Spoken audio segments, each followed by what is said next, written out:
Go. All right, here we are, episode number 2 of the Bourbon Bros. Supplement Snoop, supplement engineer, the Bourbon Bros. We cover a little bit of everything from A to Z, and it's good to be back with you, brother. Sorry, Same here, my man. yeah, I got you mid sip. That was That was my fault. My mistake. I was trying to time it right. I thought, all right, how long is he going to jam on this? Can I squeeze in a sip? Can I not? Can I do it? Can I do it? And I just said, screw it. And well, it's what happens, you know. Well, and with me, I understand. Like usually, you can sit here for a while I talk. I totally get. Well, that's the whole reason I like to do podcasts, man. I like to be the one that just kind of like ask questions here, there, like let people do all the other talking. That's why I married Sandy. Like she does all the talking, and I have my little. I pick my spots, and then you just kind of go and you let the stars of the show do all the other stuff, and I just make smart ass remarks from the sideline. Yeah, hey man, that's a good deal. That's a sweet deal if you can get it. Yeah. How was your 4th of July since we just finished that holiday this past weekend? It was very, very low key because we have a pretty crazy weekend this weekend. We have a lot of travel this week, and then next week is another travel weekend. So this 4th of July, very low key. We had to get a lot of things like in order just so we could, you know, the way it goes when you try to get some. Because we have some travel, a road trip, a flight, and then some people are coming to stay with us this weekend. So I don't want to be like stuck, you know, kind of doing work. So we're trying to get everything sort of, ahead of time as much as possible, so we don't get pulled away from, you know, that whole like unplugging from your stuff that you got to do from time to time. But you have to usually get things in order first. So anyway, we didn't do a whole lot. It was a lot of like I said, just prep work and things like that. So what about you? We did. Saturday was a pretty normal day for us. We got the halfling. So Sandy's sister is her oldest sister. So Sandy's the youngest of 3. We got their furniture for their 7-year-old has like a full like queen size bed, dresser, nightstand kind of thing. So we ripped out all of Sophia's stuff, put all that in Saturday. That was, you don't realize how much shit there is like tucked in corners in rooms until you like move it all out and you vacuum it. I mean, there's still stuff scattered all over the place. So that was, I mean, that was all right. It's just I hate seeing things messy, and so like when you're in the shit of it, before you get everything organized, you got the stuff that's going in there, you got the stuff you pulled out, and it's all just thrown all over the goddamn place. And I hate that. So the way I am, I'm not necessarily like a clean freak where you know you're like OCD about it, but I hate. When stuff is like a mess, like when stuff is just everywhere, and like we've been moving so much. Like that was one of the big things that was driving me crazy, was that things were not in their place and they're like out and they're in the way, and like that disorganization when you have like stuff all over the place, it like sinks into my, and then I feel like I'm disorganized. You know what I mean? So even you talking about it is like giving me anxiety. So I was like, I totally feel you on that one. I know. And then Sunday, this was a busy, like usually we're pretty low key on the weekends. Like, all right, I will have like a normal one. Like we'll wake up, hang out, make breakfast. Sophie will take a nap. Sandy will watch TV or do some homework or whatever. I'll do the podcast, and then we'll go out to Iron Wolf, the distiller, on Saturday.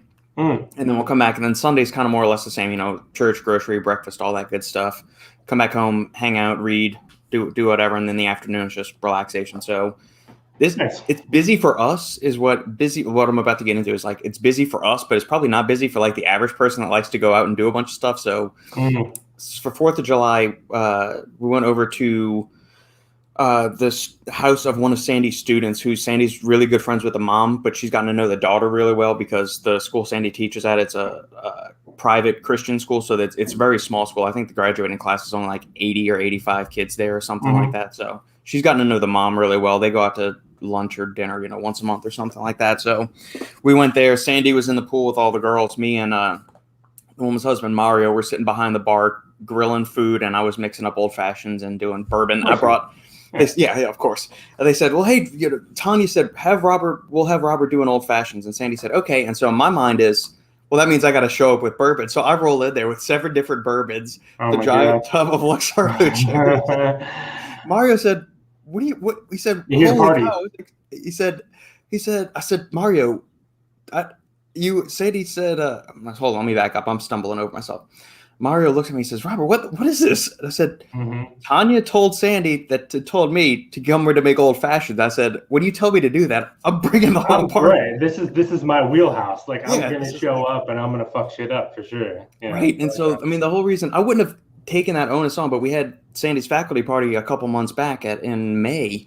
And it was the same thing there. It was like, hey, tell Robert to come and make old fashioned. So I made like 60 of those giant ice cubes that you put in, like the giant rocks that you put in there. And I brought all the bourbons. I figured, let's just do it. And so I did the same thing Monday night because we went over to another faculty member of the school of Sandy teaches and hung out with them and their kids on Monday afternoon. So it was a lot of old fashioned mixing and eating barbecued smoked chickens, brisket, hot dogs, all that good stuff. So yeah, because like that's asking you, like I get it, like nonchalantly, oh hey, we can make some old fashions. That's like it's like asking Ronnie Coleman, like, hey, let's go get a quick workout in. Yeah, like there's no halfway to do it. There's no, like, you're asking like the old fashioned master to show up just casually. It's not going to happen.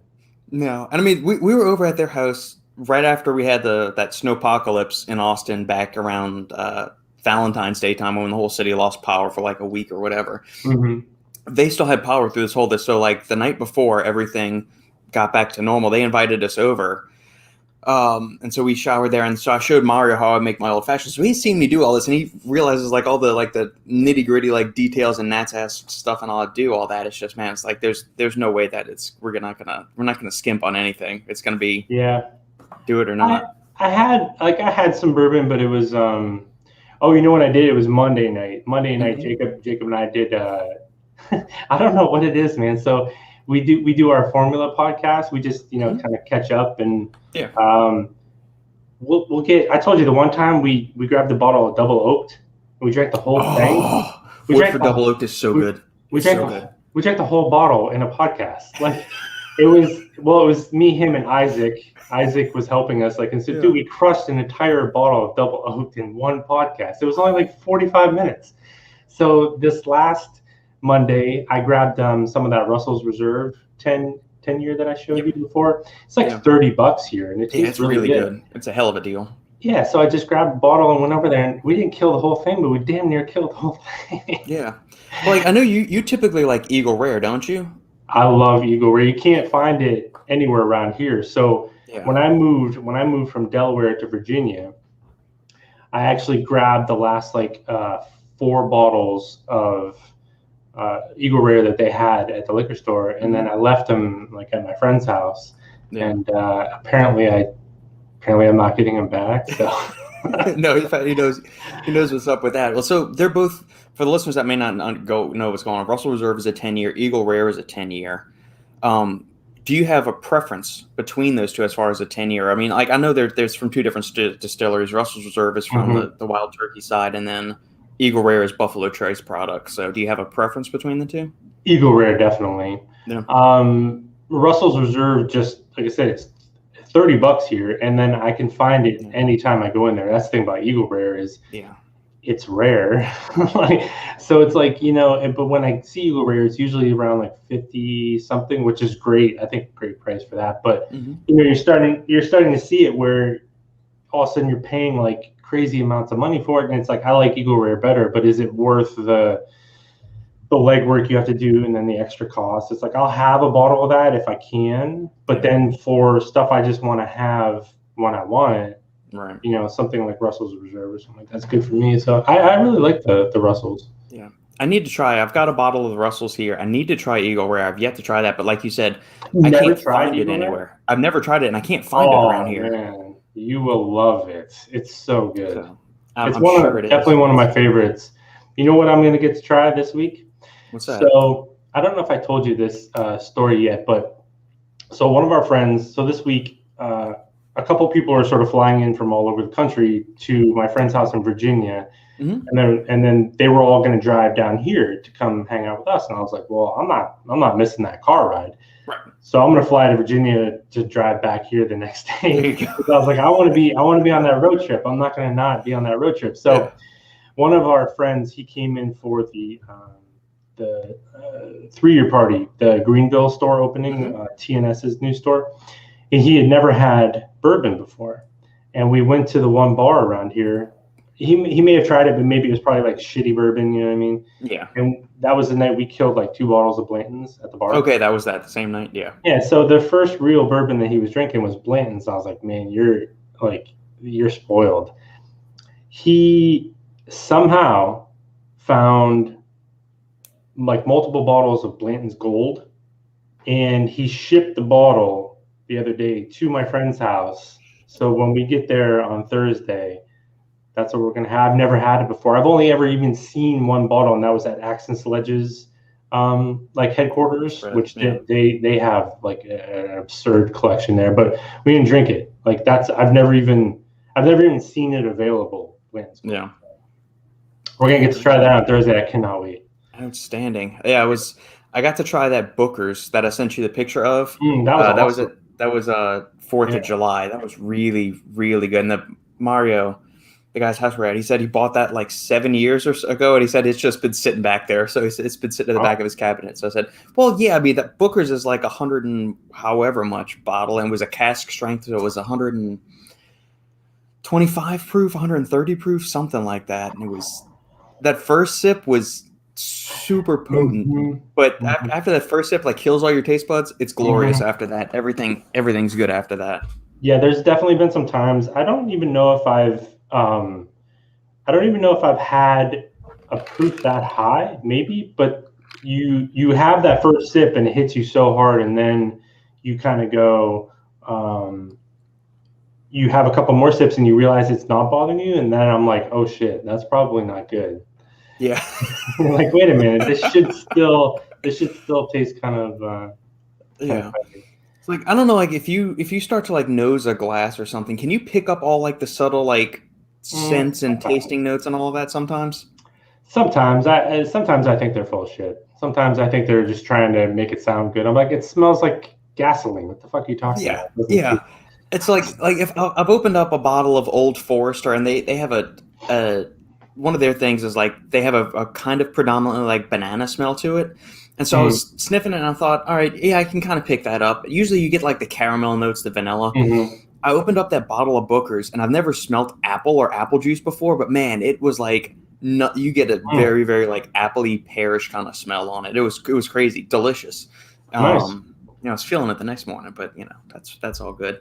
Yeah. And speaking of so we can tie supplements into that. Like, have you tried any of like the so I saw the other day at TNS, Jacob had, it's an anti-alcohol product from Life Extension. And then there's like Bill Fast Form that we talked about these products before. Out and Fit has that Rewind product. Have you ever tried any of the like anti-alcohol, anti-hangover? No, I haven't. Usually I just pop some NAC before I go, and one or two other things like that. I'll do NAC and maybe one or two other like bulk supplements. Like taurine's got some good like hepatoprotective properties. Theanine, strangely enough, does. Yeah. And reishi mushroom. So I'll mix up some of those, or at least have them like an hour or two before that, and then the next day I'll do all of that again. But there's one in that. There's an ingredient in the Out and Fit one that accelerates the metabolism of alcohol to kind of clear it through your system faster. I can't remember what the name of that ingredient is. I'll look it up while you roll. Yeah, because there's like quercetin, I think, is in there. There's they have some ashwagandha. There's cetria, glutathione. What else is in there? It does work.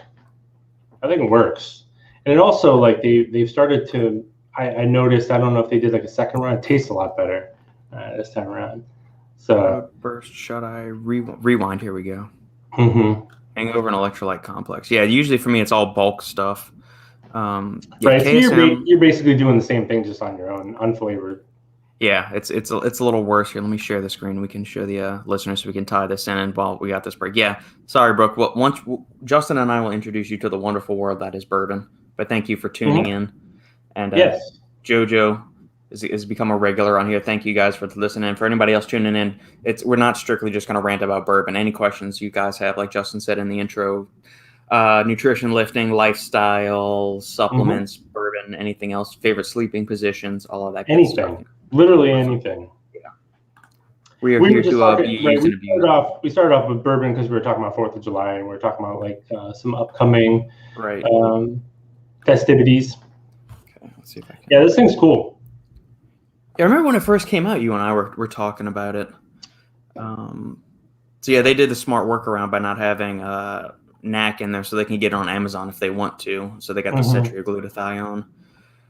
CoQ10, that's another expensive ingredient. I don't think people realize how expensive CoQ10 Very is expensive. too. Yeah, that's why, like, you see this. It's $21.99 for 5 servings, but I mean, if it was $20 a serving, if it stopped the hangover, like, it would be freaking worth it. I think everybody can agree with that. Absolutely, yeah. This is the one I was thinking of, the dihydromyricetin, DHM or whatever the abbreviation for it is. Yeah, ginger's interesting. Well, I know ginger's got some like pain relieving properties and it's anti-inflammatory. I wonder if that's the reason they're including it or something else. Yeah, anti-inflammatory, and then also like good for the gut. Good for the stomach too. Things like that. So, it might calm the acid stomach and things like that. Well, a lot of this too is like, I don't know about you, man, but like even if I just like have like a little bit to drink, I don't sleep well. That's always been like a big problem with me. You feel restless the whole night kind of thing?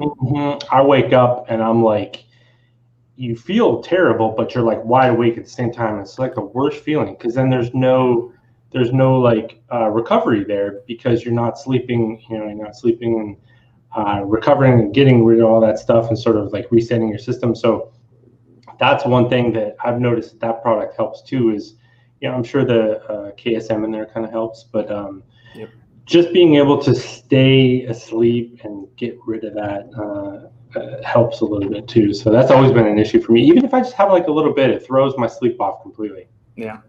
Do you think it's a spirit dependent? So bourbon doesn't really seem to affect me that much. Like if I have way too much, then yeah, I'm not going to sleep well or into those things. But like I don't get hangovers. I don't feel irritable the next day or anything like that off bourbon. But if it's like tequila, rum, and it's been so long since I've had rum or anything else that I just don't, or if it's really like, if it's a shitty beer, that's bad. Yep. Or if like a really hoppy beer, which is why I don't go for IPAs because I don't like all the little fun little bioactives and congeners that are in there. No thanks.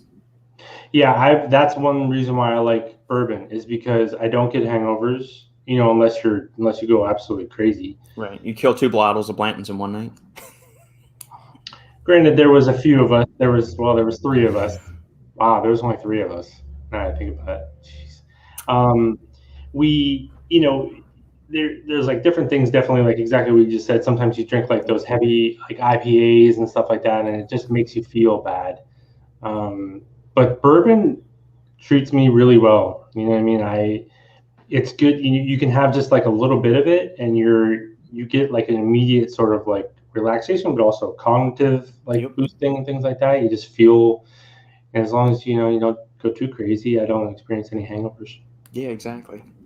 Jojo, you'll make me want to become a drinker just to relate a little better. All calories matter. Yes, they do. That is one thing too that people always ask me about, like diet and stuff like that. I said, well, like I don't drink any calories really, ever. I haven't, and I eat pretty boring, I think, like most people would consider it. But part of it is because of this, like because when I don't eat like sweets, I don't like eat junk food. Doesn't really like.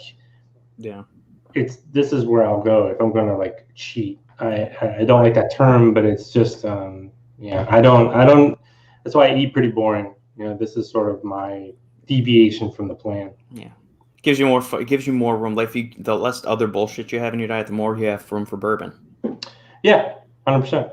So it's all balance, right? Exactly. Balance.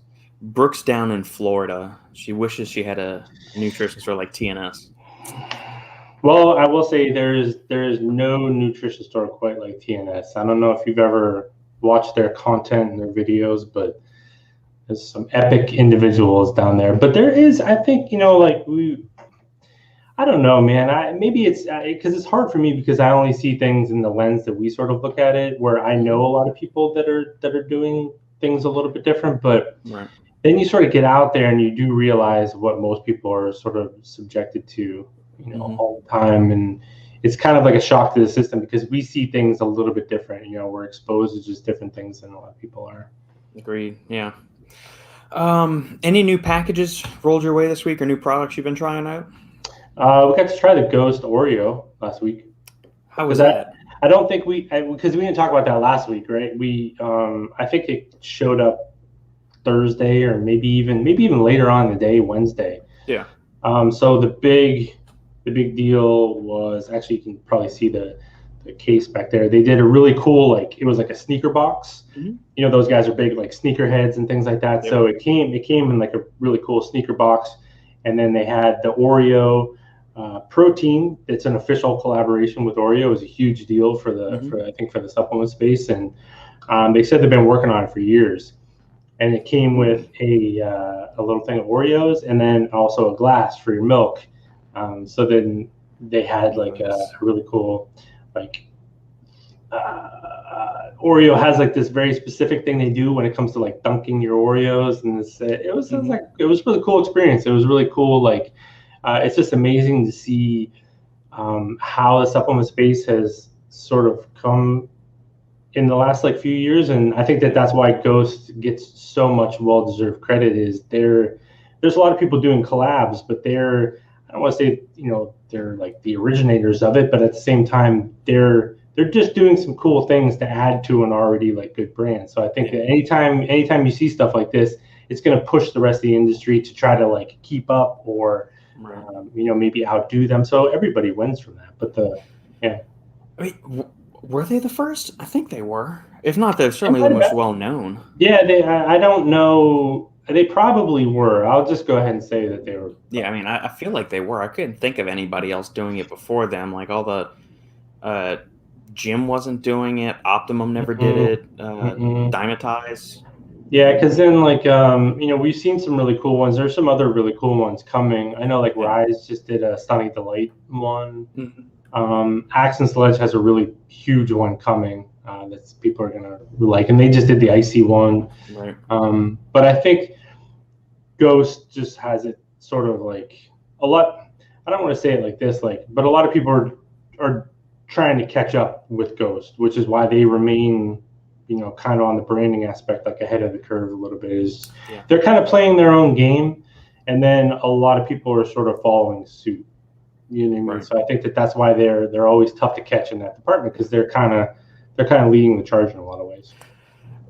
While we're on the topic of this, and I see Jojo just popped the question in the feed. I want to get to that in a second, but while we're on the topic of collaborations, I want to say so Ghost has always rung true to themselves. They just do what they want to do, and that's it.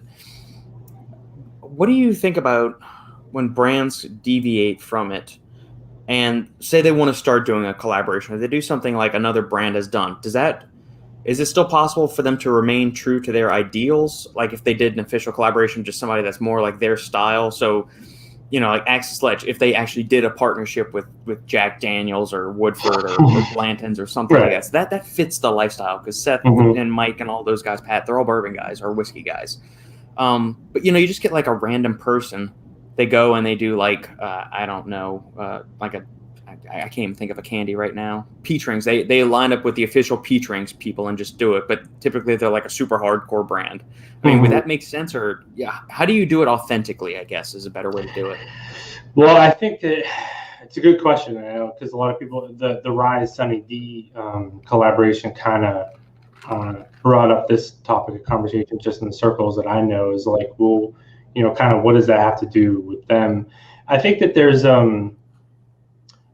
maybe it didn't matter as much before, but now, as a lot of people are doing it, now it's just like everything else. When you see marketing and branding, as it's becoming more popular, is it more true to the brand? You know what I mean? Is going to become more important. Whereas maybe if you were one of the first ones to do this, maybe it didn't matter, because it's just this is just really cool because no one else is ever doing it. But now it's now you can kind of look and go, okay, well, I these collabs are cool, but this is what this brand has been preaching. I think that's why it's so cool with Ghost is they've made collabs with stuff that they really like anyway. And the protein, getting back to the actual protein itself, it was really good. I mean, obviously Oreo, it's you're not going to touch what an Oreo cookie tastes like when it comes to a protein.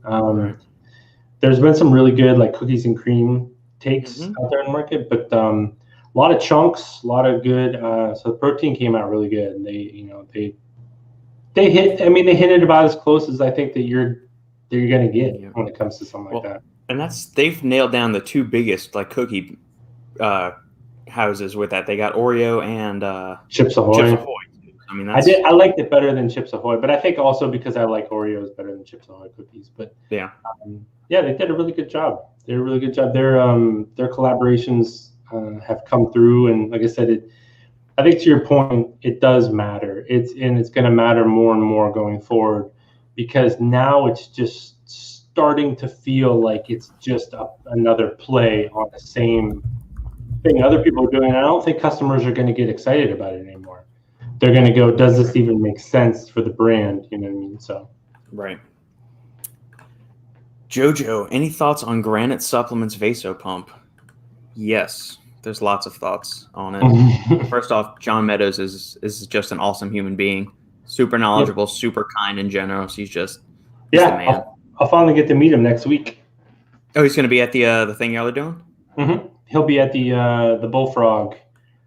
Up in Ohio. Yeah, the Bullfrog anniversary event is next weekend, and we'll be flying up there on Friday. Jacob's flying up on Thursday. We'll do some content up there, and we'll hang out. A lot of good people are going to be up there. Sweet. So, yeah, they usually have a good turnout. Just like big names and stuff like that show up. Mm-hmm. It's a cool formula, really cool. I haven't actually used the product, but it's just a good. That's if you don't get a pump from a formula like this, then you got something wrong with your diet and something wrong with your hydration and training style or whatever, because it's a killer formula. Yeah, I mean, everything's well dosed. You're attacking just about every major avenue or pathway that you could hit as far as pumps. You got citrulline giving you the arginine precursor. You got vasodrive, which is inhibiting ACE, which is going to make for more open, relaxed blood vessels. You got arginine nitrates giving you the nitrate side for hitting the nitrite, nitric oxide pathway. Plus, you get the arginine to complement the citrulline for giving you more fuel for the citrulline arginine nitric oxide pathway. Mm-hmm. You got taurine for your water-based pump, since it's an osmoline, it's going to encourage cellular hydration. And you got grapeseed for the polyphenols to stimulate endothelial nitric oxide synthase. So along the same lines as something like a Vaso 6 or pomegranate extract would. I mean, it's not overdone. Nothing is overdone. There's no redundancies in the formula. It's very, very complementary.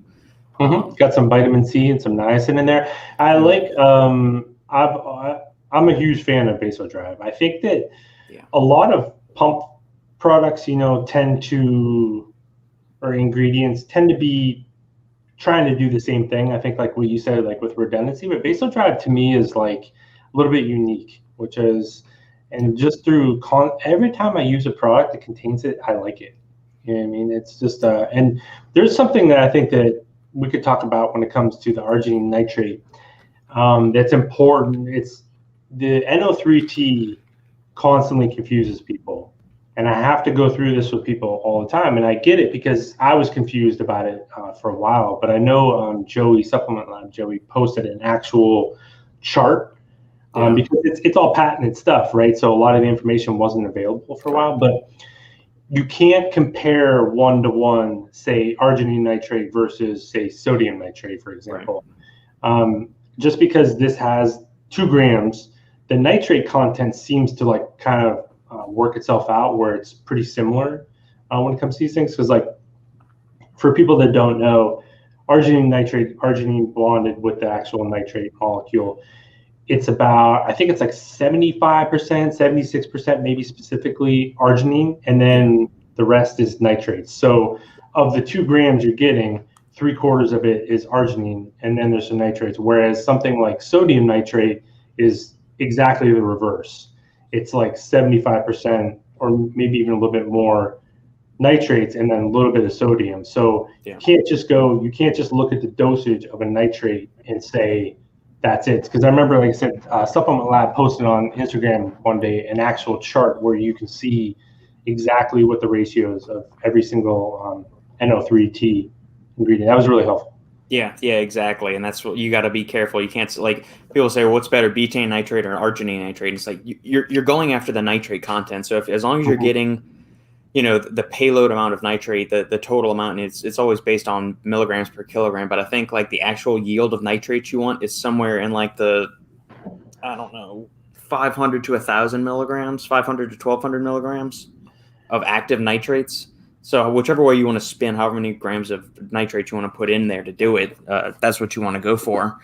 Well, and I think that's one of the added. I know the provider of nitrates gets a lot of deserved shit in this space, but also at the same time, there's some good things to the way that they do things, because they approve every formula and things like that that their nitrates go in. There's a whole process to get approved by them. They're very hands-on, which is good, because they're not gonna, like, you can't just go and say I'm going to use 10 different nitrate sources, and then, because it could end up being dangerous. You know what I mean? Right. They're actually going to go through, and they would say, like, no, that's too much. You can't use it with this. It's not safe to use it with this, like other things like that. So yeah, there is a little bit of maybe over control there at some time, but it's probably a good thing. So yeah, that is one good thing when you start seeing companies use those nitrates. It has to be a quality company doing it. They will not allow, subpar quality companies to use their nitrates. It's, at least from what I've seen. And if you see somewhat of a shade, we've seen this before in the past, like companies will claim that they're using these patented or trademark ingredients, like from compound and things like that, and they'll be using DMAA. They would never approve that. That company has not gone through the proper channels, which is kind of a scary thing in the industry. It does happen. But usually if you see these nitrates, it's going to be a quality product, because they actually have to approve it from their end. Correct. I'm glad you mentioned that. Remind me about shady stuff. Don't let me forget that. Bring that up in a second. Granite. Jojo also asked questions about Granite's thing here. What's on the Granite pre-workout supplement? Boop. Okay. Supplement facts. Here we go. Now this has gone through a couple of different iterations. So the initial one was called, Granite's initial product was called Arc Reactor. And then they called it, I think, just pre-workout. And now this has been through GX pre-workout. So it's been through a few different iterations.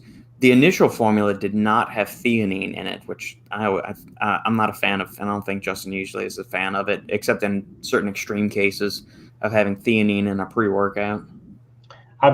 This is odd that they would have a non-compliant label. Granted, I'm surprised. Where are you saying non-compliant label? Well, it's not listed in proper order on the... Yeah. Well, I mean, yeah, explain it for the listeners is I guess, what I'm getting at. What makes this non-compliant?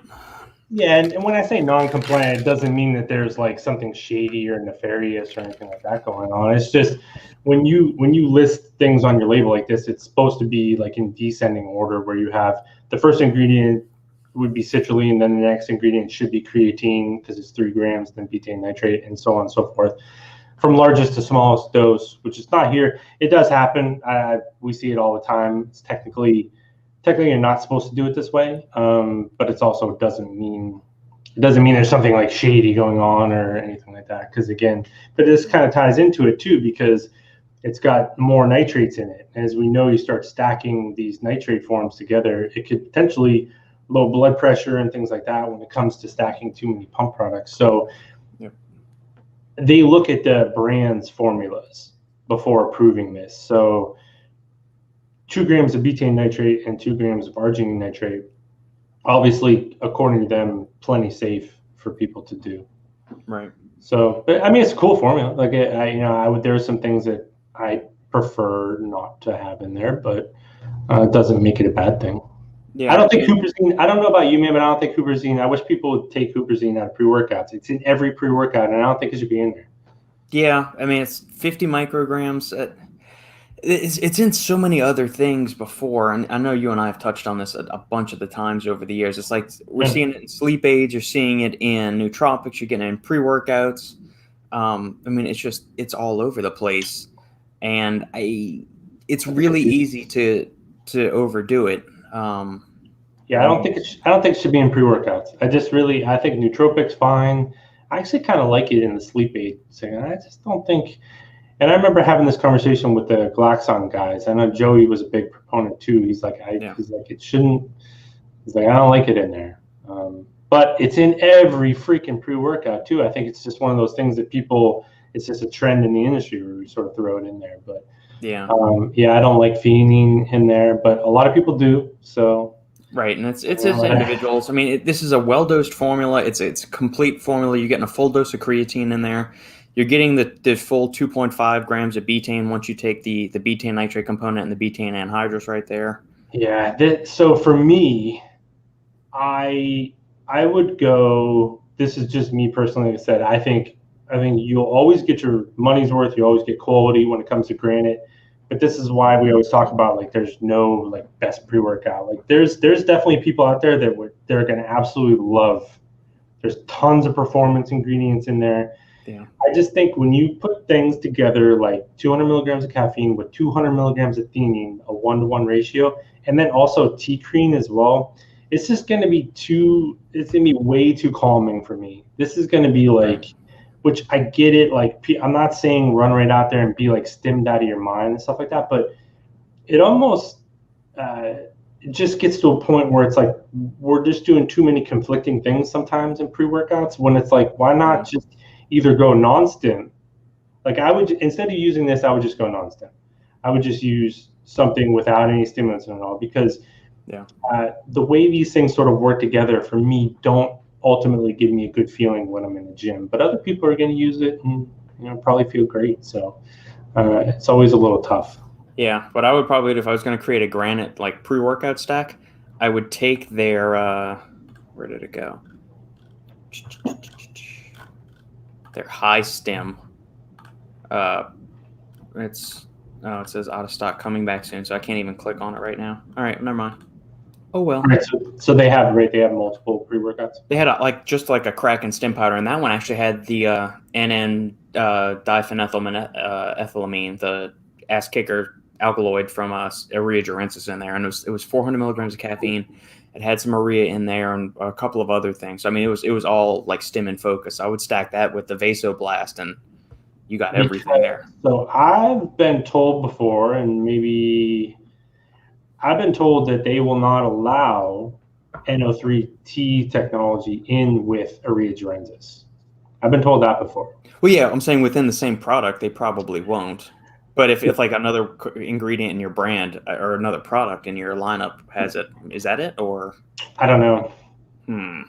It's interesting. But yeah, so anyway, that's like kind of like an example where they wouldn't be able to put at least from what I know, maybe that's wrong, but I know someone else, another brand owner, that they weren't allowed to use NO3T in with their pre-workout because it had Urea Gerensis at the same time. So that's just kind of one of those things where it comes to the oversight of, and there's a lot of trademarked and patented ingredient holders that certainly don't go that route. They don't have that much input on people's formulas. Right.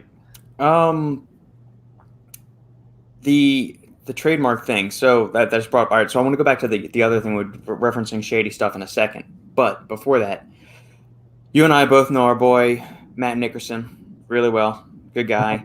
Vaso 6. His birthday today. Is it? Oh, happy birthday, Matt. Yeah. So I know he tunes in every now and then, but happy birthday to him. Yeah. So his birthday, he's 42 today, and then Cardia 6 is coming.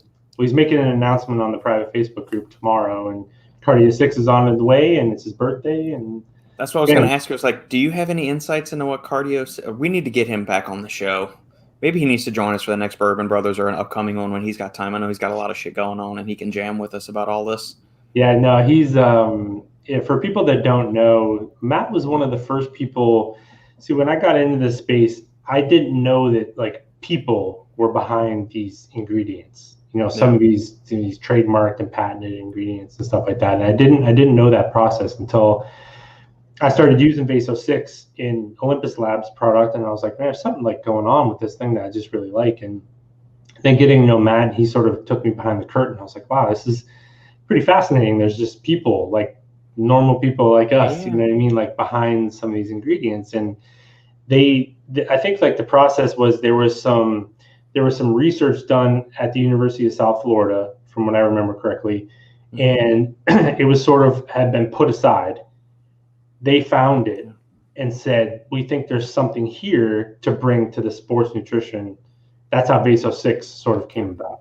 Yeah. And then, so Compound Solutions picked them up and then distributed and all that good stuff. So anyway, he's got Cardius 6 now because he went through a whole legal situation with the NO3T person that I was just talking about. Yep. So there was a big giant shit show. The courts threw all the lawsuits out because they were frivolous bullshit.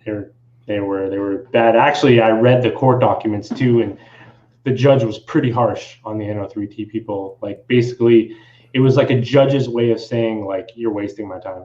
Like, at least that's what I might get a letter because I'm saying this, because that guy likes to send letters. But at the same time, that's what I read, and that's all public. It's all public record. So now he's shifted his focus a little bit away from just in the pump section, and he's coming out with a different, like a modified version of it's a green tea like Vaso 6 is, but modified a little bit different where you definitely get some different effects. As we know, there's like a million components of green tea that have like all these different sort of benefits. So it's whatever, if you can extract something specific, kind of like what you just mentioned about Aurea Gerensis, and pulling out like certain parts of it give you like a little bit different effects. Kind of the same thing with green tea. That's why you hear all these crazy, like people throw bulk green tea in something and they can make all kinds of crazy claims with that. That's why it's so popular. And that's why like it kind of got a bad reputation, I think, after Dr. Oz and stuff started pushing it, because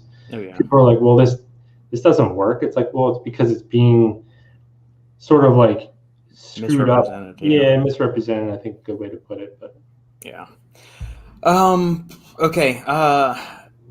Did you see there's a class action lawsuit against the Bone proteins? Mm-hmm.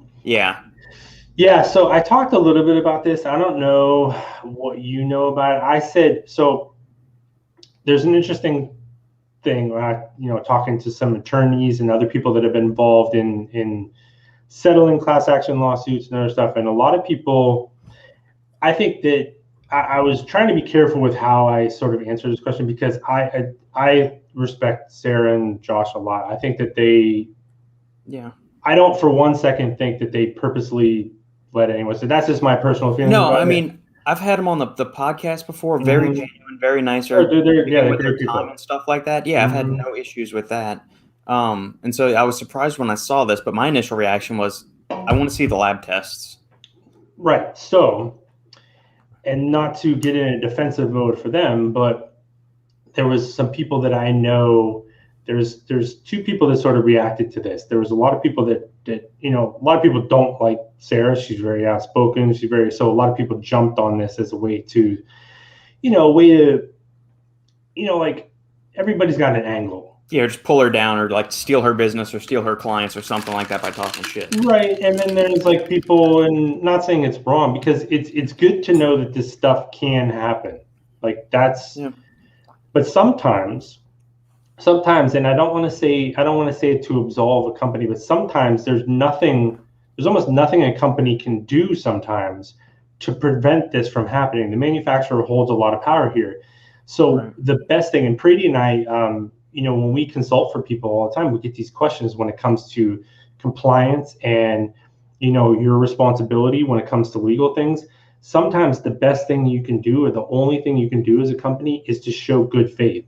Like, you can't test every single bottle that comes out of production, you know what I mean? Or else you would never sell anything. And it's like, so sometimes all you can do is your due diligence, and then you can never be 100% sure exactly like what's going on here all the time, which is, tough. But one thing that I noticed, and I didn't talk to Sarah about this, I haven't spoken to her, so I try not to say too many things, but one thing I noticed, if you've been following along with them for the last couple of years, I noticed probably like maybe last year when they started to get really big and popular, I believe they switched manufacturers. She talked about switching manufacturers, and they started posting all of their testing data all the time with their protein.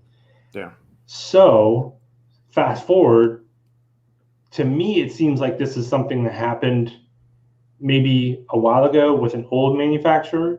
Yeah. And then they found out about it and then have rectified the situation. But that's just me speculating, which that's kind of why I didn't want to talk about it too much, because it's a lot of speculation. But to me, that's kind of what it feels like is, but also at the same time, these class action lawsuits can be unbelievably frivolous and full of shit too at the same time. So I think that I've learned my lesson in this space from speaking too quickly about this stuff, that you should be real careful about what people say. And there's some people that I've seen that I'm like, I think you're going to end up looking really stupid about all this. And maybe you should just slow down.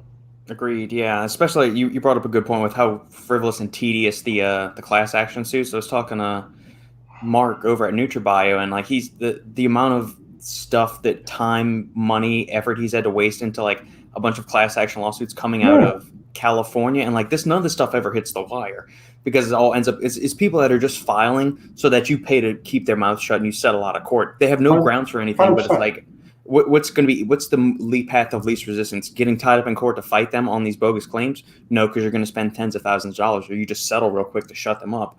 Not that you've done any wrong, but it's the way to get things. And so I know I've spoken to Mark and several other brand owners that have just spoken about how many headaches and the tediousness of these class action suits. They're unfounded. It's just a way for people trying to get attention and do an easy cash grab.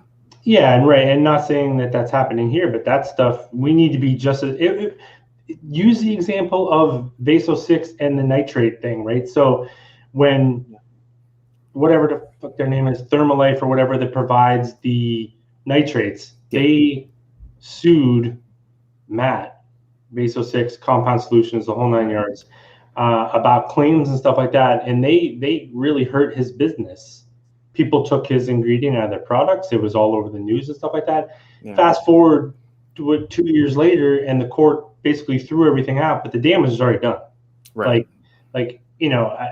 And that stuff happens. This stuff happens all the time. So when I see stuff like that, I try to look at past practice, if you can, of the business. I try to look at how they sort of run their operations. And I think that's just it's one of those areas where people should just maybe chill a little bit on what they say. I think it's people just looking for an opportunity to knock them down. There's a lot of people that are definitely jealous of them, and they're a little bit butthurt about their success, and that stuff happens. But at the same time, they could have been not absolving them from everything. But I just get the feeling there's certainly a lot more to it than they're just screwing over their customers. And now you saw the actual, because there wasn't much information within the actual lawsuit. And it was like they were like, this one person in California, right, spent like $400 on their products in 3 years or whatever, and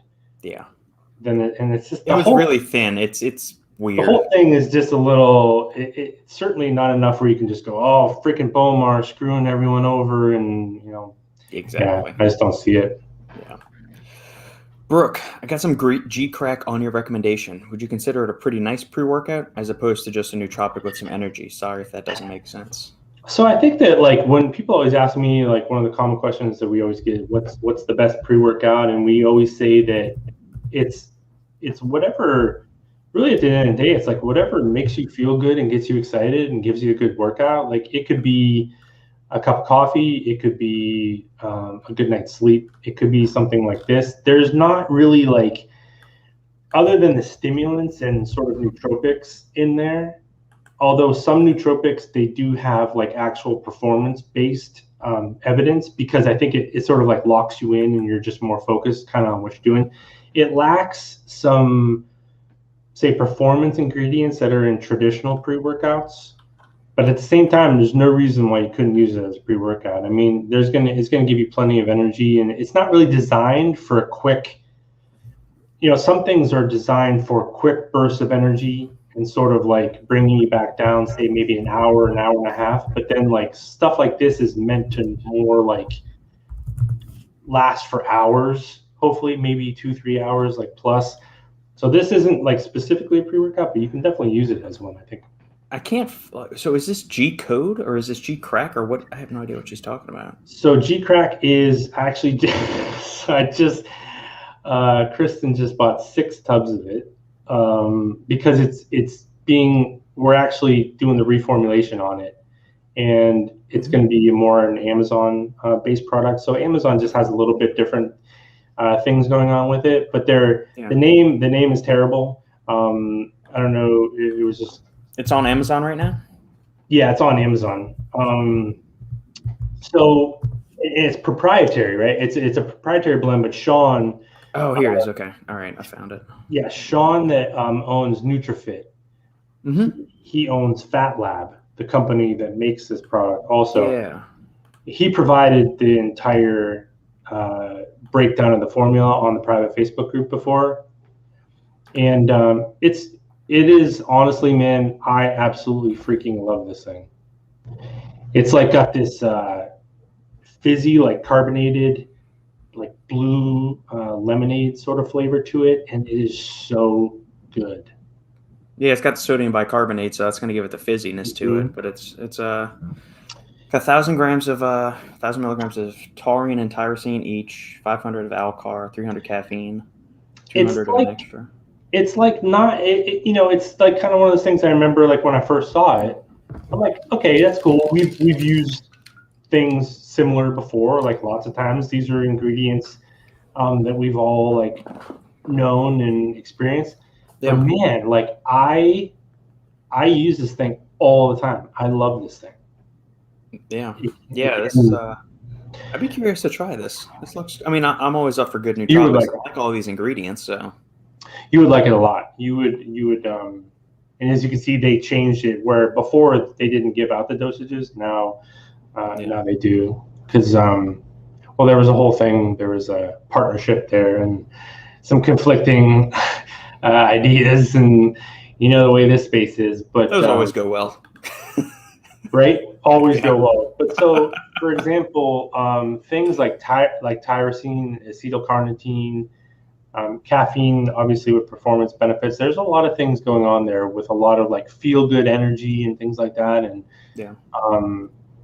that's what I like going to the gym anyway. I like that happy like mood, and so whatever gets you there, I think is a viable pre-workout. This one certainly fits. Agreed.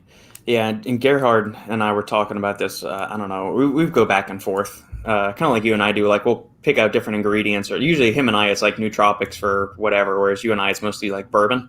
But it's like him and I keep coming back to like acetyl-L-carnitine is like in our top 5 supplements of anything. Just me too. Yeah. Anything I can take of it is just I love that ingredient. It's just awesome.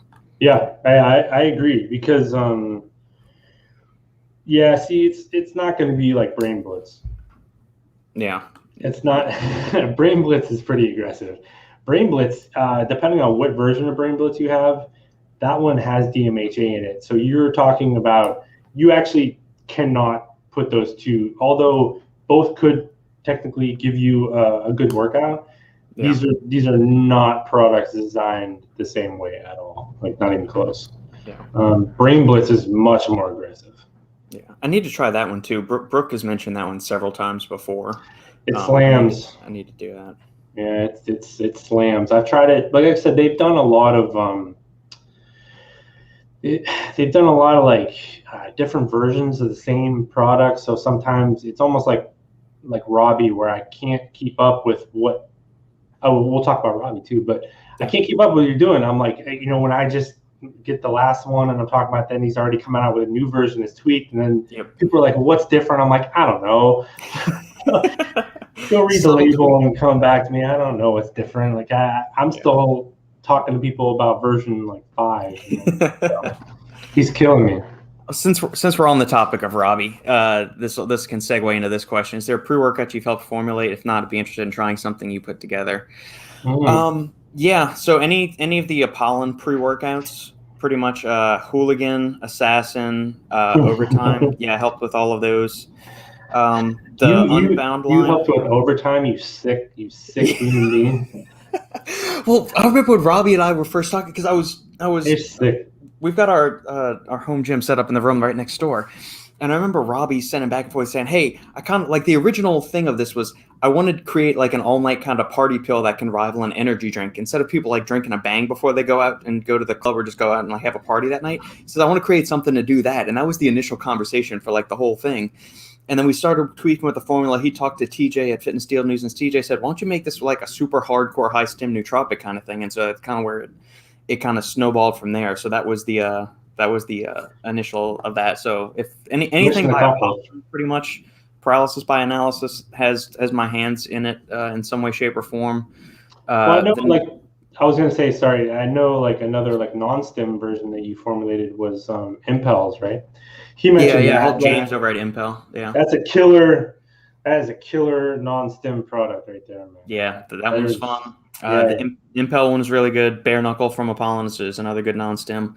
The Unbound line that NutriBio released, I was part of the team that was working on that. And then here or there, I wouldn't claim credit for it. I've had like my brain picked on stuff, but I don't feel comfortable saying, oh yeah, that's my formula or anything like that. I mean, because the industry is the kind of like, hey, what do you think of this ingredient? And I'll give tidbits here and there, just ingredients, because that's just kind of the way the thing is. But I mean, there's a ton of good stuff. So in addition to the ones I mentioned there, I mean, go check out. I like Apeshit from Primeval. That's a prop blend, obviously, but it always works well for me, just on like an energy and focus standpoint. Hypermax, anything Inspired puts out.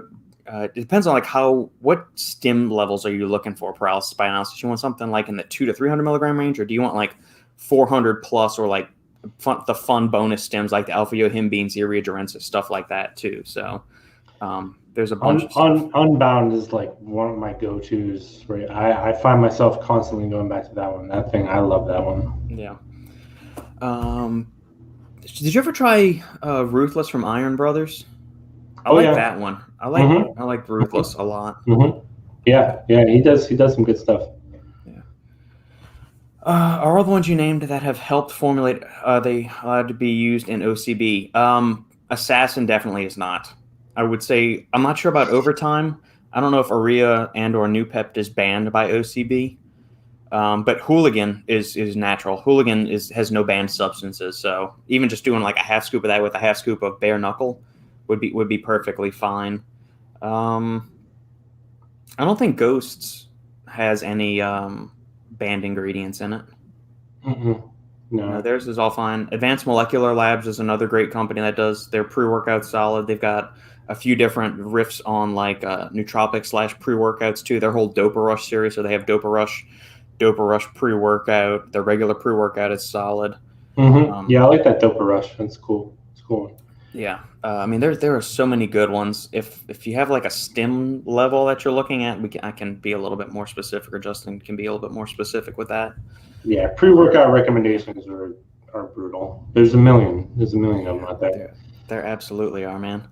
But yeah, it's there's a nootropic that I got working with Condemned Labs that's in the piling test. I sent Brooke some samples of that to get her to get her opinion on it, and we're supposed to try one or two other things with them, and then their formulas are always good. I like their stuff a lot. They don't mess around.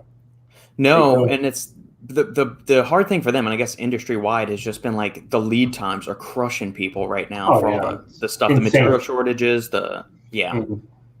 It's where it used to be like even a couple of years ago, whatever, 3 or 4 weeks would be a long lead time. Now you're talking 16, 20 weeks. Like, good luck. It's going to weed out a lot of people, man. One of the great things about the industry is also one of the things that makes it so brutal is that there's just this constant influx of new brands. And I think that's great. We've talked about this subject a million times, but it's like at some point it becomes a detriment to the industry. And I think that we're in that area where it is a detriment because there's too many people that get into the space and have no idea what they're doing.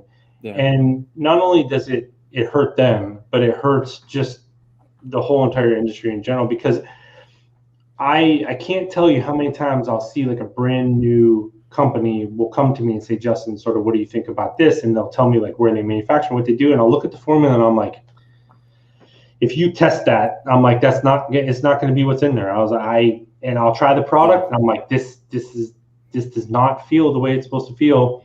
And manufacturers take advantage of that. They take advantage of people being desperate and in a hurry and not knowing what they're doing. And it's why we have job security. I'll tell you that much. We'll always have people needing information, but it's gonna this whole thing is going to, not only brands, but there's a lot of manufacturers that have been popping up and things like that lately. And I think that it's eventually going to wash itself out, where a lot of brands are going to give up, and it's going to be more difficult for people, because now a new brand, instead of, you get excited about this concept that, hey man, if I write you a check in a month, I can have my pre-workout for sale on the market. Yep. It's not like that anymore. Now you're talking 4 months, 5 months. And, it's getting worse and worse. So I think it'll weed out a lot of things when it comes to that. It's like you said, lead times are just absolutely insane right now. Yeah.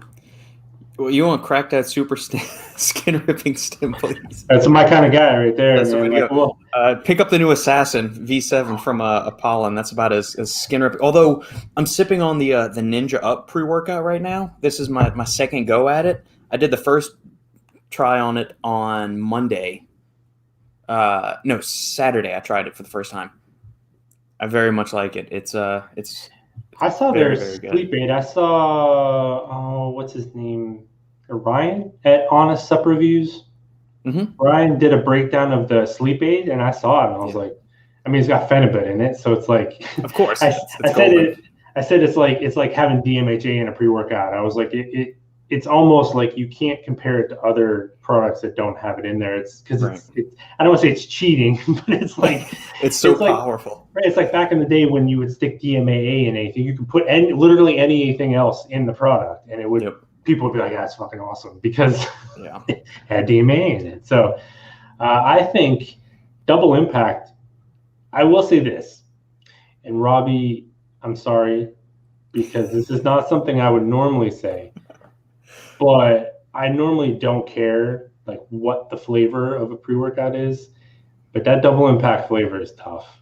That is a tough one for me to get down. But Double Impact is awesome. So if you don't know the story behind Double Impact, what people were doing, which is genius, I didn't think of this, but once I heard it and I tried it, it was awesome. People were taking a half a scoop of Hooligan and a half a scoop of Assassin and combining them together.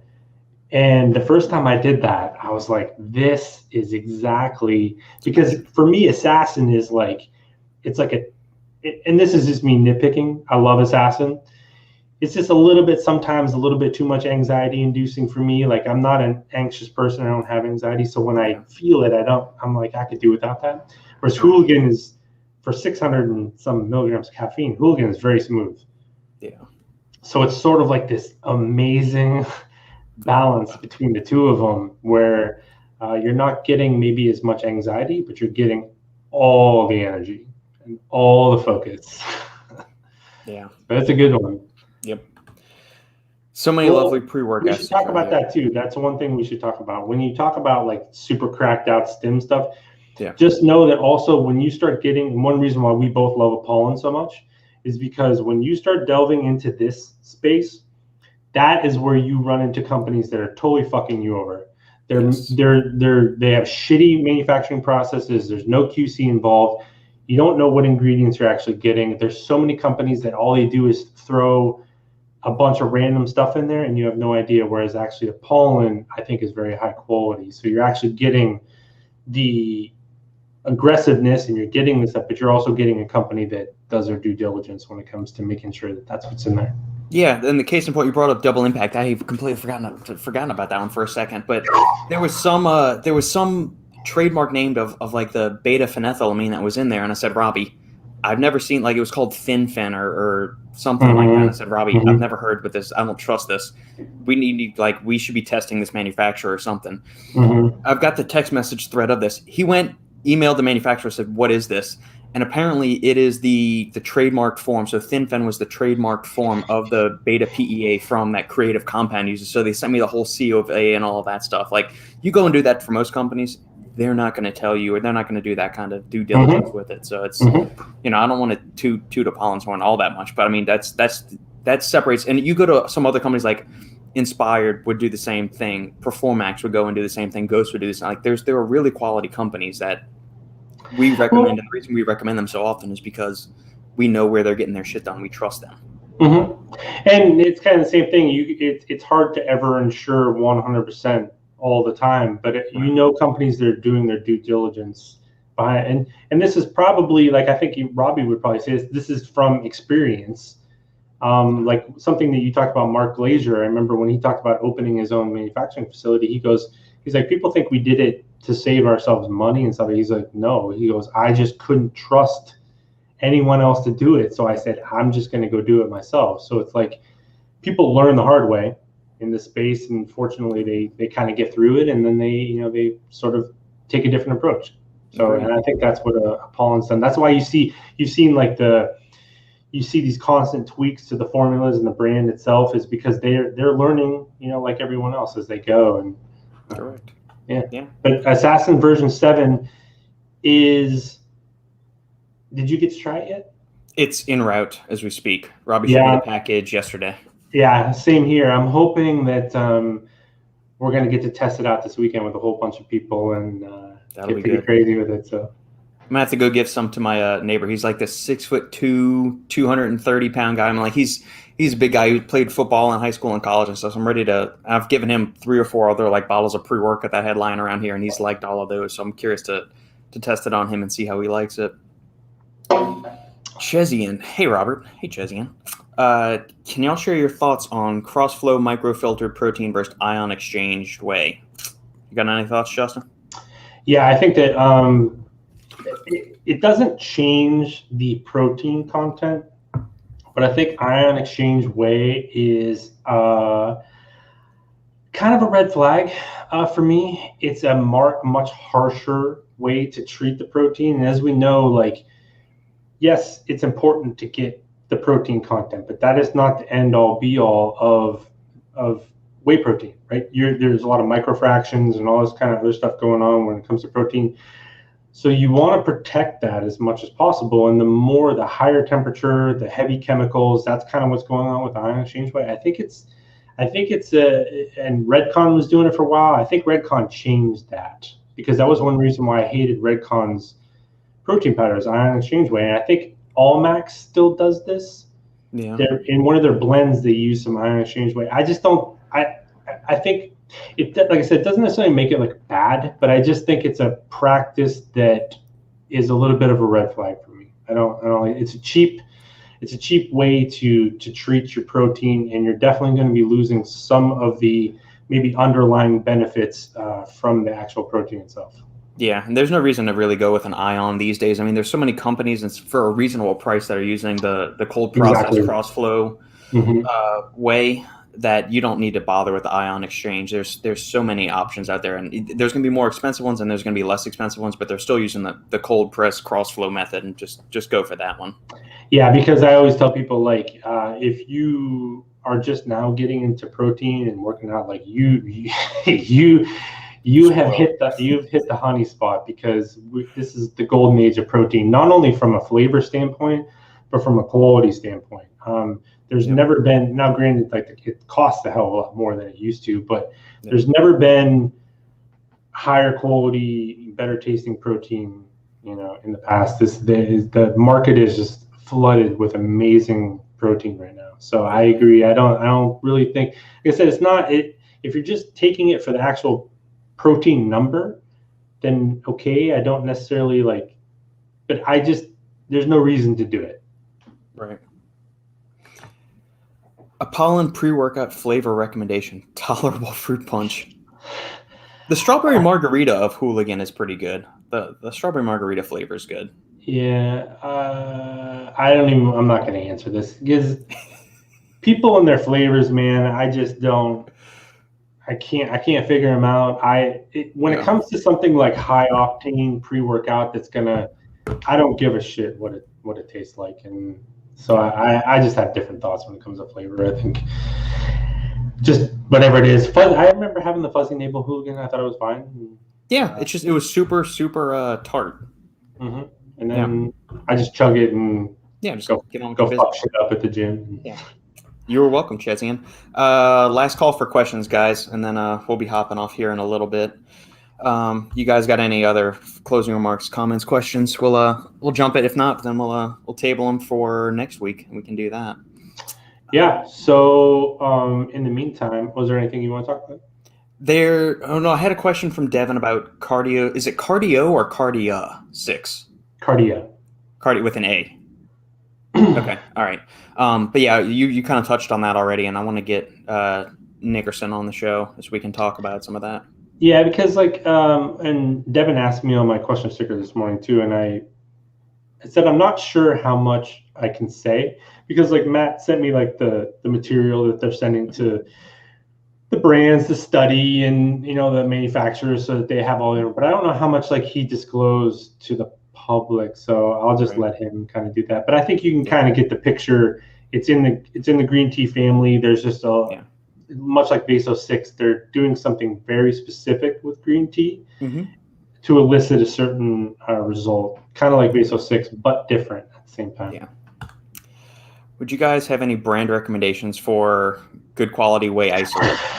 Oh man, how much time do you have? How much money do you want to spend? I will say that I probably have 25 different brands of protein in my supplement closet right now, and every single one of them is good. Yeah. I don't even know where to start. I mean, Core I think is a good one because everybody's flavors are good. Astroflave just popped in my head. I have Astroflave and Lycopro's in there. And, I mean, NutriBio's good. And NutriBio, Primeval, Performax, they're all cross-flow whey isolates. Cage Muscle is an isolate. I've never tried any of their stuff, but I know they use good quality stuff. Axe and Sledge is farm-fed is so good. The salted caramel one is like mind-blowing. Yeah. 1UP Nutrition makes some really great tasting proteins. Yeah, they do. Pollen uses whey isolate, but it's an isolate casein hybrid. So I don't know if you're okay with casein in there too, but yeah. Which I don't know, do you prefer that as well? I prefer that. Well, yeah, I like a thicker tasting shake. Like some people like a thin tasting shake because they don't want it to settle. I want like a milkshake tasting thing. Like I like that creamy richness to it. Yep, same here. And I don't know if you listen to Fouad Abiad's podcast or anything like that. They've had a debate a couple of weeks ago. Do you sit down or stand up for one thing? I don't even know if you want to get into this or not. I only listen to your podcast, Robert. I seriously don't listen to anybody else's podcast. Lots and anything reasonable for the quality. Yeah, any of those we just named. Maybe we should go and make a list. Like just, you and I can talk offline, and I'll put a list together of like stuff that we like, and I guess we can post it up in the Supplements Noob group, and I can put a list on the Supplement Engineer website too, just of stuff that we have in our own personal collections or we've tried and we really like or something like that. Yeah, well, there's like two things about this answer too. One, I whenever I answer it, I always forget about like several ones that I really like. Yeah. But also like it's a really good thing that we can't go like that's the one and that's the one and or you can only like these are the two that you want. Like everybody's making good stuff these days. Like I don't want to say everybody, but everybody, like when you really dig down into I think that's why branding again is becoming so critical, is because people are realizing like everybody's making quality, fully dosed, transparent, like all those buzzwords, everybody's making the same stuff now. So the branding, so if there's anything actually that maybe be better, ask this person, is there anything that sort of caught your attention because I think, Robert, you can kind of probably relate to this. I don't read the internet when it comes to supplements, stuff like that. I don't shop for things. So I don't get bombarded with the ads and stuff that people do.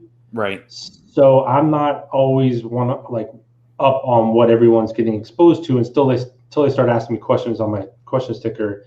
Correct. Yeah, and then you got to hunt like, who the hell is this brand? I've never heard of it. And you go. I can tell who's spending a lot of money on Facebook ads based on my questions. So, yeah. I don't know if there's anything that this person, if you've if anything caught your attention, I think it's easier to get feedback about something specific. Yeah, Chesney, either drop a comment in the feed real quick or after the video's over, or shoot me an email, thesupplementengineer@gmail.com, or Justin a message at Supplement Snoop. At Supplement Snoop on Instagram is a the way to good get place. In. I always do questions every single day. So you've been doing that for 2 years straight now, just about? It's like 2.5 years now. Yeah. Avi has redefined the branding landscape. Have they? I don't Oh God, Sean's he's such a fanboy for Avi. Look at him coming here at the last second, throwing in an Avi fanboy remark. Is he on the take from Avi? Is that it? Is that where we're going? I don't think that they've redefined it at all, but I think that they do. Actually, I was just talking to Prady about Avi last night. They're good. They're good. What do they? I guess what is the thing? Just their packaging and everything. Like, so I mean, I've talked to Ron over at Avi before. Well, I think that there's too often, and I think Sean's obviously using hyperbole here, but if you look at if you look at the sports nutrition, so if you look at the sports nutrition space, that's a little different. Like if you look at things even just in the collagen game, like the vital proteins. If you look at like Amazon, everybody shits on Amazon like in this space. Yeah. Those people make so much more money than sports nutrition brands, and they do things with branding that blow some of the sports nutrition brands away. But in our little space here, I think Avi does an amazing job. But coming on here and saying they've redefined the branding landscape and then saying prove me wrong is just like YouTube BS commentary, Sean. You can do better than that. Like, oh, prove me wrong. Like I say something outlandish and then prove me wrong. It's like, okay. Well, super collagen. So Sandy and I tried a few of these flavors of them. Some of them were better than you could taste like Sandy said it tasted like nails. Like a couple of the flavors. Some of the flavors were really good. The other ones were kind of... Everything I've had has been really good. I think that they, when they first came out with their brand, I mean, I said it as soon as I first saw it, I was like, this is going to do well. Yeah. So one thing that they're doing that good companies do that you see a lot of companies go wrong is people try to get in the space and they try to appeal to everyone. That doesn't work. You know what I mean? So if you find your niche and just go 1,000% at your niche, that's when and I think that's exactly what they're like. They're essentially, when you come out with a brand like this, you're telling 50% of the customer base, not that you can't have crossover, that men will buy this stuff, but you're essentially saying, we're not worried about 50% of our customer base. Yeah. And I make the comparison with like Black Rifle coffee. Mm-hmm. They are hardcore conservative American, pro. They basically make fun of like liberals every day on there. But they have cornered the market on their target customer so well that they don't need 50. I mean, 50% of the world's population is still a lot of people. Yeah. So I think that was that was one thing I noticed about Avi that I think was really smart is not trying. We get way too often. Sean can probably back me up on this. He talks to a lot of brands, and this happens with a lot of small brands getting in space. Their dream is to I want to appeal to the every man or the every woman. It's going to get you nowhere in this space. You're going to get run over by companies with just as good formulas and much better branding and marketing and stuff like that. So something like Avi's doing, where they're just like, we're going to pick one niche and just that's what I like. That's what I would do too. I love their approach. I love those guys. Yep. And Sean, I love Sean. We love Sean. I have fun with him because he's an Avi fanboy. He really is. Well, he said the protein bars are really good, so I'm gonna have to go hunt those down and get some. Yeah, they sent me some. Because of what you told me last week about the Alani Nu energy drinks, I went to HEB and I bought all 7 flavors, and I'll come home and Sandy said, "Robert, what the fuck?" She said, "What the fuck, Robert?" I said, "Well, Justin said that the branding and like the drinks and stuff, we got to try them out. Let's go." And she said, "Okay, we'll try it." So we're trying those out tomorrow. And like that, I mean, seriously though, like, and I'm like obsessed with that Cosmic Energy can. Like, I was just like, that is like, just they nailed that branding of that thing, and I think that's one thing like Sean talking about redefining branding, as much as Alani Nu gets a lot of crap in this sports nutrition, I mean, you can't deny what they've done with branding and appealing to an entirely new market. I mean, they absolutely slaughtered it. So yeah, yep. How important is boron when it comes to free testosterone? you know, I love Gorilla Chemist, and I think that there's a lot of like he's obviously. I'm not as like over the moon about boron as he is, and like some other people that I've seen. They really like this trademark version of boron, but I think boron is like you see it in a lot of testosterone boosters because there is some application when it comes to it.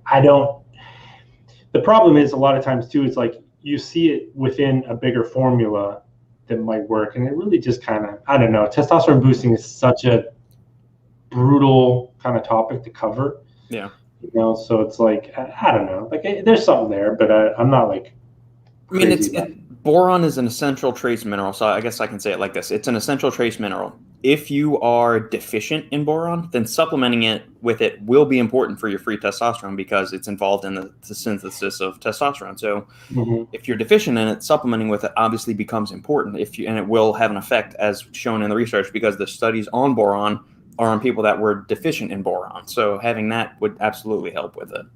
Yeah, so it always goes back to when it comes, because that's probably the question I get most is about, especially from guys, is boosting testosterone. And it's like, it's not ever as simple as this is what'll do it for you. It's what in particular are you struggling with? And that's the problem, is most people don't know. And I'm not saying that like not knowing is maybe your fault, because it's like, well, I don't know, like, are you struggling with stress? Are you deficient in boron? Are you trying to, so it's like finding out what actually the problem is the key, and then you can sort of correlate whatever ingredient. So it's a tough one. Testosterone's tough. You always have to back it up with blood work too, and people don't do blood work, so it's like a lot of times people just go by feel, which is then muddies the waters, even more, I think. Yeah. Paralysis by analysis. Agreed. You could care less about flavors, or you couldn't care less about flavors. Oh, the grammar police is out. Being an asshole. Yeah. Yeah. Well, I think in this one thing too that this is anytime you start using the ureagenesis and PEAs and all that stuff tastes like horrendous. Shit. Go taste regular PEA by itself. It is one of that, like raw teacrine, raw pine bark extract. Man, some of these things are so horrendous tasting. Yeah, so sometimes there's just not much you can do about it. If you want it, Euphoria, no idea what that is. I'm gonna pull that up real quick and see. ShopNaturalLife.com. Euphoria mood energy enhancer drink. Mood enhancer energy drink. Yes, I'm over 18. Come on. Let's see. Speaking of energy drinks, if these Alani Nu drinks suck, I'm sending you the invoice for the $16 I spent on these things. I don't even know if I really didn't even drink them. I just like the actual cans. Can I get let me see the profile. What the fuck is that? Okay, hold on. We're gonna watch Robert not having any idea how to work the internet real quick while I look this up. Euphoria mood and his unbelievable happiness with nootropics. Oh boy, I'm so excited for this. I don't. Most people know I don't really care for energy drinks too much. Yeah. Flavor: acai berry, pineapple, coconut, and cotton candy. Why can't you just show me the actual? One of the reasons why I'm not that big, as I'm drinking an energy drink, I realized, but one of the reasons why I'm not that big on energy drinks, nothing against them, but you can find nootropics that are just much better. You know what I mean? They're just way better. They're way cheaper, way more effects. If you can't find a label for it, that's usually a big red flag. Yeah, I mean, I've clicked on 2 different sites and they just don't show me a label on this son of a bitch. And so, if you can send me the label for it, JoJo, we can talk about That's not a good sign. If it doesn't show you the label right away, I always tell people, if you can't find a label right away, then just move on. I will say this, without even seeing the label, without even seeing what they're putting in, they're guarantee they're not doing anything that other companies haven't already done, or maybe even doing better. I guarantee there's nothing special about the energy drink. So it's just whatever, kind of float your boat. It's good. Nice to see you two back together again. Yeah, man. You'll be surprised. Apparently people really like when we do podcasts together. I've gotten a ton of feedback since we had so we did the episode 2 weeks ago, and then we launched Bourbon Brothers last week, or Bourbon Bros. And I've gotten a ton. So, apparently people like us blabbering about whatever. Well, what's not to like, right? So that's a question for Sean. Sean, are you going to make it down for a pollen in October? I know it's kind of a ways off, so maybe, because you'll be there, right, Rob? I'll be there. Yep. Robbie will be there. What else do you need? You need nothing. And we're gonna make Robbie doesn't drink alcohol. It is our mission to get Robbie to drink some bourbon. If I'm going all the way up to Jersey, he's gonna have some bourbon with us. Listen, 99.99% of the time, I would immediately say fuck yes. But for Robbie, I don't know. I'm not sure that's a good idea. Although I will say this. If we do, we absolutely have to do a podcast that night, because what would come out of that would be amazing. Well, Robbie's already pretty spicy, just when he doesn't have any alcohol in his system. So we'll definitely. We'll get some stories. We might need to have people sign a waiver before they watch it to say that you're not allowed any butthurt feelings or anything from listening to this podcast. Can you imagine Robbie's I don't give a fuck level going up even higher? Okay. So good. I'm in now. I'm in. All right, there we go. Gerhard, what's going on? He's lying. You're so full of it. Grew a love for raw teacrine and artificial grape flavor mixed together. You are a sick fuck. I don't believe him. I don't believe him for a second. Raw teacrine is gross. Certain things like acetyl-L-carnitine and NAC and acetylcysteine, those things just taste like super acidic, kind of vinegary, and those are, I can choke those down. Raw mushrooms, yeah, that's fine. Teacrine, they're all rough. Regular raw rhodiola is horrendous, but you get used to it after a while. Gerhard's palate is just a train wreck. Well, this is also coming from the guy that likes White Claws, so that's what I'm saying. Yeah. That's what I'm saying. So, thanks for chiming in, Gerhard. How are things in California, by the way? What's going on over there? Insanity. Yeah, man, we've crushed the comment section. You got any other closing thoughts before we put a bow on this thing and send it out the door? No, I think that was good. Good, cool. Yeah. All right, man. Well, then thank you to all the listeners tuning in on the live stream.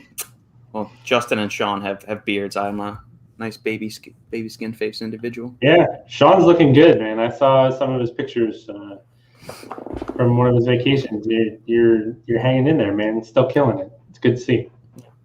Gerhard's amazing in California because he doesn't go anywhere.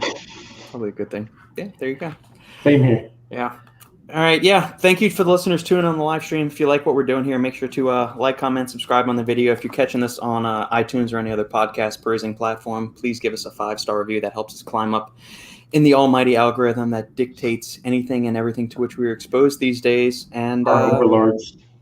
Exactly. It pleases our overlords and lets us reach more people. Agreed. So, yeah, man, thank you again for this, and we'll be in touch as always, my friend. All right, brother. Bye.